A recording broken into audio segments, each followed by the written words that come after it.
지금 이 순간 여러분 곁에 있는 사람 중 누군가는 겉으론 웃고 있지만 속으로는 여러분을 미워하고 있을지도 모릅니다. 생각만 해도 등골이 서늘해지지 않으시나요? 친한 줄 알았던 사람이 뒤에서는 나를 싫어하고 있었다면 여러분은 어떤 감정을 느끼시겠습니까? 혹시 지금 여러분은 어떤 사람과의 관계에서 미묘한 어색함, 설명하기 힘든 위화감, 말은 곱지만 마음이 불편한 감정을 느끼고 있진 않으신가요? 그런데 여러분, 그 불편함은 결코 헛된 예감이 아닙니다. 사람은 아무리 감정을 숨기려 해도 자기도 모르게 드러내는 작은 신호들이 있기 마련입니다. 오늘 이 방송은 여러분이 스스로를 지키기 위해 절대 놓치지 말아야 할 중요한 인간관계의 징후, 바로 날 미워하는 사람이 감추지 못하고 보이는 세 가지 신호에 대해 이야기하려고 합니다. 이 신호들을 알고 있으면 여러분은 불필요한 상처를 줄이고 나를 함부로 대하는 사람에게 조용히 거리를 둘 수 있습니다. 오래전 한 상담 사례가 있습니다. 회사에서 유난히 다정하게 말하던 동료가 있었습니다. 아침마다 먼저 인사를 하고 커피도 챙겨주며 좋은 사람처럼 느껴졌습니다. 하지만 이상하게도 그 동료와 이야기를 나누고 나면 기분이 가라앉고 왠지 모를 불쾌함이 남았습니다. 그리고 어느 날 다른 동료에게 들었습니다. 그 사람이 회식 자리에서 내 흉을 봤다는 것을요. 일은 잘하는데 너무 오버스럽다. 자기만 잘난 줄 아는 것 같다며 뒤에서 험담을 하고 다녔다는 이야기를요. 그제서야 모든 퍼즐이 맞춰졌습니다. 그 사람이 내 앞에서 했던 말의 뉘앙스, 애매한 웃음, 작은 시선 처리까지 전부 신호였던 것입니다. 그 이야기를 들은 많은 사람들은 입을 모아 말합니다. 몰랐다고 생각했지만 사실은 어렴풋이 느끼고 있었다라고요. 그렇습니다. 사람의 마음은 숨기려 해도 드러납니다. 특히 싫어하는 마음은 말투, 표정, 반응 속에 고스란히 스며나옵니다. 철학자 쇼펜하우어는 말했습니다. 인간은 진심을 숨기려 하지만 눈동자는 결코 거짓말을 하지 못한다. 여러분, 오늘 이 시간을 통해 여러분을 속이고 있는 관계를 조용히 꿰뚫어보는 눈을 갖게 되길 바랍니다. 지금부터 날 미워하는 사람이 절대 숨기지 못하고 반드시 드러내는 첫 번째 신호에 대해 함께 이야기해 보겠습니다.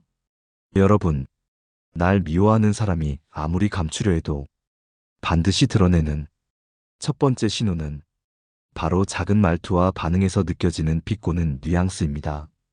여러분도 이런 경험 한 번쯤은 있으셨을 겁니다. 정작 말은 틀린 게 없습니다. 그럴 줄 알았어. 아휴, 너는 역시 특별하지. 그래, 네가 잘났지. 이 말들은 겉으로 보기엔 칭찬처럼 보일 수도 있습니다. 하지만 듣는 사람의 마음은 이상하게 찝찝하고 무시당한 느낌이 듭니다. 이런 말은 의도적으로 여러분을 깎아내리는 수단입니다. 공격을 직접 하지 않으면서도 여러분에게 심리적인 타격을 줍니다. 한 직장인 내담자의 사례가 기억납니다. 그는 같은 팀의 동료에게 늘 이상한 기분을 느꼈습니다. 회의 때마다 그 동료는 좋은 의견인데 너무 앞서가네. 넌 늘 열정이 넘쳐서 부럽다 같은 말을 했습니다. 말은 겉보기에 문제가 없어 보였지만 그 뒤에 깔린 얄밉고 차가운 느낌은 지울 수 없었습니다. 처음엔 본인이 예민한 줄 알았습니다. 하지만 시간이 지나며 다른 동료들도 비슷한 감정을 느끼고 있다는 걸 알게 되었고 그제서야 확신이 들었습니다. 그 사람은 겉으로는 웃고 있었지만 속으로는 자신을 미워하고 있었던 것입니다. 말은 참 묘한 도구입니다. 그 사람이 나를 진심으로 좋아하는지 아니면 무시하고 있는지를 말의 속도, 톤 뉘앙스, 단어 선택에서 전부 드러납니다. 이런 말투의 특징은 첫째, 칭찬과 조롱의 경계를 애매하게 만들고 둘째, 내가 반응하면 그냥 한 말인데 왜 예민하게 받아들여라며 오히려 나를 이상한 사람으로 만들고 셋째, 내면의 불편함이 계속 누적되게 만든다는 점입니다. 여러분, 이럴 때 필요한 건 그 사람의 말 전체가 아닌 느낌을 읽는 능력입니다. 아무리 말은 정중해 보여도 여러분이 기분 나빴다면 그건 결코 우연이 아닙니다.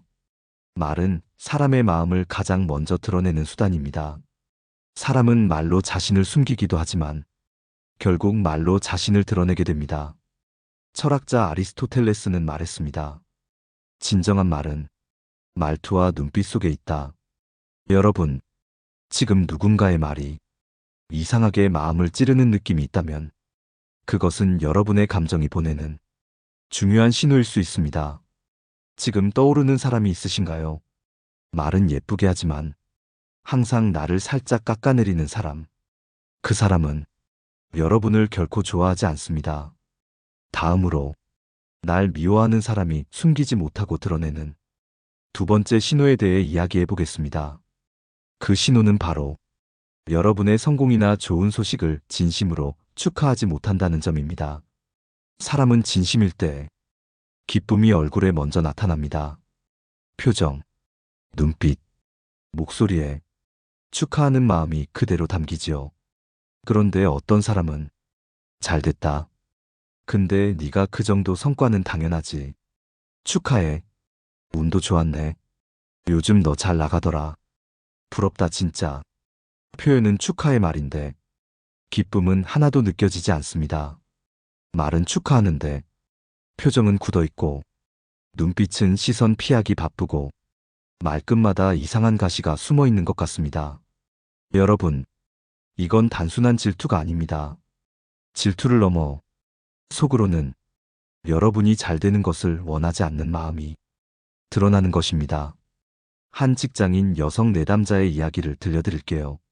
그녀는 오랜 시간 알고 지낸 친구와 같은 부서에 입사하게 됐습니다. 처음엔 서로 의지가 되었지만 그녀가 팀 내에서 프로젝트를 성공시키고 성과를 인정받자 그 친구는 조금씩 태도를 바꾸기 시작했습니다. 요즘 너 진짜 잘 나간다. 나는 아직 그런 기회도 없는데 운도 실력이긴 하지 뭐. 나는 내 스타일은 좀 아닌 것 같아. 말은 축하처럼 보이지만 기쁨보다는 견제가 느껴졌습니다. 그리고 회사 내부 회식 자리에서 그 친구는 그녀에 대해 이렇게 말했습니다. 우리 팀의 열정은 많은데 조금 앞서가는 친구 있어요. 그 말이 향한 대상이 바로 그녀라는 걸 모두가 알고 있었습니다. 여러분, 정말 나를 아끼고 좋아하는 사람이라면 내가 잘 될 때 가장 먼저 진심으로 박수 쳐줍니다. 그 사람의 기쁨은 나의 기쁨이 되기 때문입니다. 하지만 속으로 미워하는 사람은 여러분이 잘 되는 순간 자신이 밀린다고 느낍니다. 비교당한다고 느끼고 그 감정을 견디지 못해 사소한 말과 태도로 드러냅니다. 철학자 파스칼은 말했습니다. 진정한 우정은 내가 슬플 때 곁에 있는 사람보다 내가 잘 될 때 진심으로 기뻐해주는 사람으로 판가름난다. 혹시 지금 여러분이 잘 될 때마다 왠지 미지근한 반응을 보이는 사람이 있나요? 칭찬은 하지만 표정이 굳어있고 메시지는 보내지만 말 속에 기쁨이 느껴지지 않는 사람. 그 사람은 여러분을 응원하고 있는 게 아닙니다. 여러분의 기쁨 앞에서 침묵하거나 비꼬듯 축하하거나 이상하게 불편한 표정을 짓는다면 그건 그 사람의 진심이 이미 여러분에게 향하지 않았다는 신호입니다. 여러분, 이번에는 날 미워하는 사람이 절대 감추지 못하고 드러내는 세 번째 신호에 대해 이야기해 보겠습니다. 그것은 바로 여러분의 실패나 실수 앞에서 안도하거나 묘하게 기뻐하는 기색이 드러난다는 점입니다. 이건 정말 조심해서 봐야 하는 신호입니다. 대놓고 웃거나 손뼉 치는 게 아니기 때문에 쉽게 지나칠 수 있지만 느껴지는 감정은 생각보다 명확하게 드러납니다. 예를 들면 이런 식입니다. 괜찮아. 너도 사람이잖아. 그런 실수 하나쯤은 다 해. 아휴, 너답지 않게 그런 실수도 하고. 귀엽네. 그래도 이번에 배우는 거지 뭐. 말은 위로하는 것 같지만 정작 여러분의 마음을 들여다보면 위로가 아닌 불편함이 느껴집니다. 왜일까요? 그 말 속에는 네가 넘어진 게 왠지 나한텐 다행이야라는 무의식적인 감정이 깃들어 있기 때문입니다. 이런 사람은 여러분이 잘 될 때는 속이 타고 여러분이 힘들어할 때는 비로소 마음이 편안해지는 사람입니다. 한 남성 내담자의 이야기가 기억납니다. 그는 회사에서 중요한 발표를 준비했는데 실수로 시간 분배를 잘못해 발표 마지막 부분을 급하게 마무리하게 되었습니다. 그 자리에 있던 한 동료가 평소엔 조용하던 사람이었는데 이날따라 유난히 웃으며 다가와 말했습니다. 와, 오늘 발표 어땠는지 알아? 좀 아쉬웠던 건 맞아. 근데 네가 실수하는 모습 처음 봤다. 사람 냄새나서 좋더라. 그 말이 끝난 후 그는 이상한 기분에 휩싸였습니다. 진심으로 위로받은 게 아니라 자신의 실수를 이용해 상대가 안도하고 있다는 걸 느낄 수 있었기 때문입니다. 그 후 그 동료는 팀원들 사이에서 그날 발표의 아쉬움을 슬쩍슬쩍 흘리고 다녔고 그는 결국 자신이 경계하지 않았던 사람이 속으로 자신을 불편해했다는 것을 뒤늦게 깨달았습니다. 여러분, 사람은 다른 사람이 아플 때 그 진심을 감추기 어렵습니다. 진짜 아끼는 사람이라면 여러분이 힘들어할 때 표정부터 안타까움이 묻어나고 말보다 먼저 눈빛이 흔들립니다. 하지만 속으로 미워하는 사람은 여러분의 불행에서 묘한 평화를 느낍니다. 철학자 마르크스 아우렐리우스는 말했습니다. 진정한 친구는 당신의 슬픔 앞에서 가장 먼저 슬퍼하는 사람이다. 혹시 여러분이 무너졌을 때 마음 깊이 진심이 느껴지지 않았던 사람, 기계적인 말만 반복하던 사람, 표정은 웃고 있지만 눈빛은 차갑던 사람, 그 사람이야말로 여러분을 미워하고 있었던 사람일 가능성이 높습니다. 사람은 누군가의 실패 앞에서 그가 진심인지 가장 선명하게 드러납니다. 이번에는 이 세 가지 신호가 보일 때 여러분이 어떻게 대처해야 하는지 현명한 방법에 대해 이야기해 보겠습니다.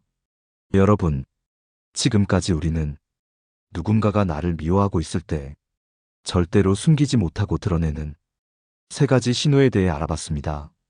첫 번째, 비꼬는 말투와 미묘한 조롱. 두 번째, 내가 잘 될 때 진심으로 기뻐하지 않는 태도. 세 번째, 내가 무너졌을 때 이상하게 평온한 반응. 이제 중요한 건 이런 신호를 포착했을 때 여러분이 어떻게 대처하느냐입니다. 첫 번째로 꼭 기억해야 할 대처법은 내가 이상하다고 의심하지 마세요입니다. 이런 신호를 받았을 때 많은 사람들은 먼저 자신을 의심합니다. 내가 예민한 건가? 내가 너무 민감하게 받아들인 건가? 이렇게 생각하게 되는 이유는 상대가 겉으로는 웃고 말은 공손하게 하기 때문입니다. 하지만 여러분, 감정은 속일 수 없습니다.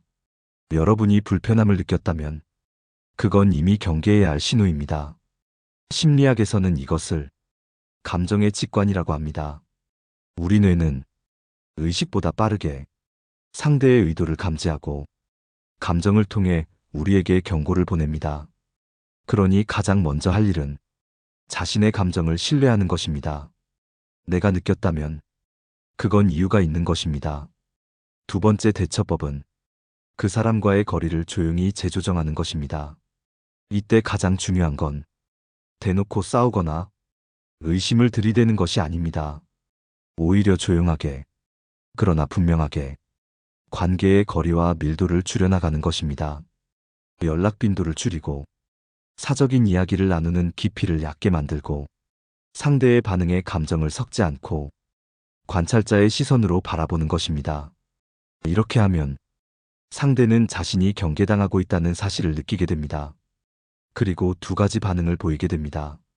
하나는 더 노골적으로 감정을 드러내며 멀어지거나 또 하나는 스스로 관계를 정리하게 됩니다.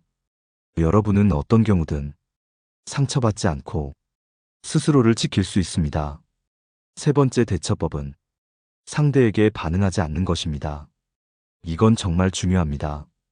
날 미워하는 사람은 겉으론 잘 지내는 척하면서 작은 말이나 행동으로 여러분의 감정을 흔들고 그 반응을 보고 싶어 합니다.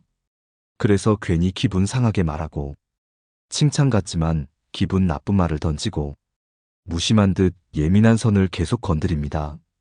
이럴 때마다 여러분이 감정적으로 반응하면 오히려 상대에게 내가 너에게 영향을 주고 있어라는 이상한 만족감을 주게 됩니다. 그러니 가장 현명한 방법은 무반응입니다.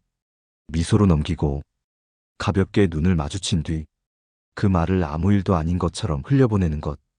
그때부터 상대는 여러분을 흔들 수 없다는 걸 알게 됩니다.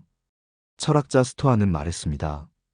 당신을 자극하는 사람에게 감정을 내보이지 않을 때 당신은 가장 강한 사람이 된다.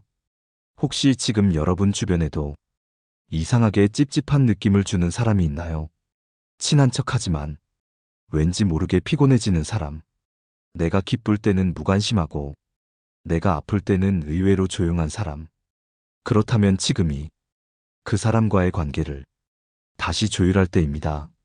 이번에는 이 세 가지 신호를 포착하고 적절하게 거리두기를 실천한 사람들이 어떻게 인간관계를 정리하고 삶의 평화를 되찾았는지 구체적인 사례를 이야기해 드리겠습니다.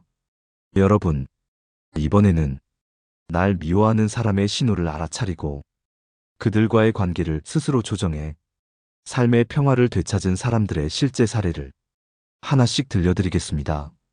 첫 번째 사례는 37살 여성 내담자 이야기입니다. 그녀는 직장에서 꽤 오래 알고 지낸 동료와 나름대로 친하다고 생각했습니다. 함께 점심을 먹고 사적인 이야기까지 나누던 사이였죠. 하지만 이상하게도 그 동료와 함께 있을 때면 늘 기분이 가라앉고 자신도 모르게 위축되는 느낌이 들었습니다. 어느 날 그녀가 사내 공모전에 당선되었다는 소식이 전해졌습니다. 동료는 말했습니다. 축하해. 이런 거 한 번쯤 걸릴 때도 있지. 그 말은 겉보기에 문제가 없었지만 그녀는 속에서 무언가가 탁 무너지는 기분을 느꼈습니다. 그날 이후 그녀는 그 동료의 말투와 표정, 행동 하나하나를 다시 돌아봤고 그 안에 담긴 미묘한 경계와 속마음을 감춘 태도를 비로소 분명하게 인식하게 되었습니다. 그녀는 과감하게 점심 약속을 줄였고 사적인 이야기를 더 이상 하지 않았습니다. 그리고 업무 외에는 필요 이상의 감정을 쓰지 않았습니다. 처음엔 동료가 섭섭해했지만 곧 다른 사람들과 어울리기 시작했고 두 사람은 자연스럽게 거리를 두게 되었습니다. 몇 달 후 그녀는 말했습니다. 그 사람과 멀어지고 나니 일상이 가벼워졌어요. 예전에는 몰랐는데 늘 눈치를 보며 말하고 있었더라고요. 두 번째 사례는 42살 남성의 이야기입니다. 그는 오랜 친구와의 관계에서 늘 이상한 열등감을 느끼곤 했습니다. 친구는 언제나 그가 무언가 잘 될 때 좋겠다. 난 그런 기회가 없어. 네가니까 그랬지. 나는 아무리 해도 안 되라는 말을 했습니다. 그 말은 겉으로는 자신을 낮추는 말처럼 들렸지만 그는 늘 그 말 뒤에 깔려있는 불편한 기운을 느꼈습니다. 그러다 한 번은 그가 승진한 사실을 전했을 때 친구가 말했습니다. 넌 뭐든 잘 풀리더라. 진짜 부럽다. 나는 이제 인생 끝난 것 같아. 그 말 속에 기쁨도 축하도 없었습니다. 오히려 자신의 행복이 상대의 불행이 된 느낌이 들었죠. 그날 이후 그는 마음속에 담아두었던 감정을 꺼냈습니다. 이제는 나를 미워하는 사람에게 내 마음을 허투루 쓰지 말자고요. 그는 의도적으로 연락을 줄였고 만남을 미루기 시작했습니다. 그러자 친구는 점점 연락을 끊었고 그 관계는 조용히 자연스럽게 정리되었습니다. 그는 말했습니다. 그 친구와 멀어진 뒤 나는 내 기쁨을 마음껏 누릴 수 있게 되었어요. 여러분, 인간관계란 가까이 있다고 다 좋은 것도 멀어졌다고 다 나쁜 것도 아닙니다. 진짜 관계는 내가 아플 때 함께 울어주고 내가 기쁠 때 진심으로 웃어주는 사람과의 적당한 거리 안에서 피어납니다. 철학자 세네카는 말했습니다. 가면 속의 얼굴은 언젠가 반드시 진실을 드러낸다. 그 가면이 걷히는 순간 여러분은 더 이상 흔들리지 않을 수 있습니다. 이제 마지막으로 오늘 이야기한 내용을 정리하고 여러분이 꼭 기억해야 할 핵심 메시지를 마무리하며 나눠보겠습니다. 여러분, 오늘 우리는 날 미워하는 사람은 아무리 숨기려 해도 반드시 세 가지 신호를 드러낸다는 사실에 대해 이야기했습니다. 첫 번째, 말은 예쁘지만 뉘앙스에 비꼼과 조롱이 담긴 말투. 두 번째, 내가 잘 될 때 진심으로 기뻐하지 않는 태도. 세 번째, 내가 실패하거나 힘들 때 묘하게 안도하거나 기뻐하는 반응. 이 세 가지는 표정과 말, 시선과 침묵, 그리고 분위기 속에 분명히 존재하는 신호입니다. 여러분, 우리는 누군가에게 미움을 받는다는 사실을 쉽게 인정하지 못합니다. 왜냐하면 그 사람과 맺고 있는 관계가 좋다고 믿고 싶기 때문입니다. 하지만 진심은 작은 틈 사이로 스며나오고 우리의 감정은 그 신호를 누구보다 먼저 감지합니다. 오늘 말씀드린 세 가지 신호가 여러분의 인간관계를 다시 돌아보는 계기가 되길 바랍니다. 어떤 말이 나를 아프게 했는지, 누가 내 기쁨을 외면했는지, 내 슬픔에 무표정하던 사람은 누구였는지를요. 그리고 그 신호를 확인했다면 이제는 반응할 차례입니다. 내 감정을 무시하지 마세요. 내가 예민해서 그런가? 그 사람은 원래 저런 성격이야 라고 스스로를 속이지 마세요. 감정은 여러분을 지키기 위한 가장 빠른 경고입니다. 대처하는 법도 이미 이야기해드렸습니다. 내 감정을 믿고 관계를 조용히 조정하며 상대에게 흔들리지 않는 태도를 유지하는 것. 이것이 현명한 사람의 인간관계 방식입니다. 그리고 그 결과 여러분은 나를 미워하던 사람으로부터 자신을 보호하게 되고 그로 인해 진짜 사랑하고 아껴주는 사람들과 더 깊고 따뜻한 관계를 맺을 수 있게 됩니다. 철학자 루소는 말했습니다. 나를 미워하는 이에게 웃음으로 대하되 내 마음의 문은 닫아두어야 한다. 여러분, 이제는 그 문을 닫아도 됩니다. 여러분의 마음이 상하지 않도록, 여러분의 평온이 깨어지지 않도록 여러분 스스로 문을 걸어 잠글 수 있어야 합니다. 혹시 지금 이 방송을 들으면서 머릿속에 떠오른 사람이 있으신가요? 이상하게 나를 불편하게 하는 사람, 말은 웃으며 해도 늘 내 마음을 찌르던 사람. 그렇다면 지금 이 순간이 그 관계를 정리하고 내 마음을 지킬 때입니다. 오늘 이야기가 여러분의 마음에 작은 용기 하나를 심어주었길 바랍니다. 혹시 여러분도 비슷한 경험이 있다면 댓글로 나눠주세요. 좋아요와 구독도 부탁드립니다. 다음에도 여러분의 관계를 지키고 삶을 더 편안하게 만들어줄 따뜻하고 날카로운 이야기로 다시 찾아오겠습니다. 오늘도 여러분은 그 누구보다 소중한 존재입니다. 감사합니다.